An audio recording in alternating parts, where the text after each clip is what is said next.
નમસ્કાર મિત્રો, તમારું સ્વાગત છે। આજે પૂનમ ઠાકોર વિશે વાત કરીએ ત્યારે હાલ પૂનમ ઠાકોરના પતિ ભરત ઠાકોર અને તેના બે મિત્રોને પોલીસ દ્વારા ધરપકડ કરવામાં આવી છે અને પૂનમ ઠાકોર હજુ સુધી ફરાર છે। પૂનમ ઠાકોરને શોધવા માટે પોલીસના 10 કાફલા તૈયાર કરવામાં આવ્યા છે। હાલ પૂનમ ઠાકોરને પોલીસ શોધી રહી છે। થોડાક દિવસ પહેલા પૂનમ ઠાકોર પોતાના પતિ દ્વારા દશરથ ઠાકોરની હત્યા કરી હતી, તેવો મોટો ખુલાસો થયો છે।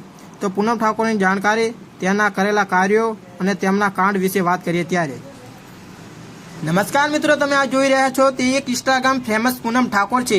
તેમનો એક મોટો ખુલાસો થયો છે। તેમણે પોતાના પ્રેમી સાથે મોટો કાંડ કર્યો છે। પોતાના પ્રેમી સાથે રહીને મોજ શોખ કરતી અને મોઘે 5 સ્ટાર હોટલમાં મોંઘા ખર્ચા કરીને તેની પીઠ પર ઘા કર્યા છે।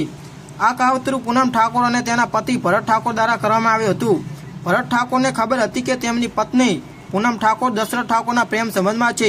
વર્ષોથી પૂનમ ઠાકોર અને તેના પતિ ભરત ઠાકોર દશરથ ઠાકોરને લૂંટી રહ્યા હતા, પરંતુ કોઈ કારણોસર તેઓ 10 માર્ચના દિવસે દશરથ ઠાકોરને મોતને ઘાટ ઉતાર્યો હતો।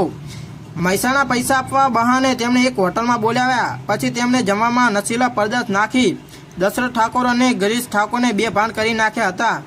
આ ઘટના 10 માર્ચના દિવસે 8 કલાક ને 30 મિનિટ થઈ હતી। પછી તેમને કલોલ નર્મદા કેનાલમાં ફેંકી દીધા। જોઈ લો પૂનમ ઠાકોરના રિયલ વિડીયો।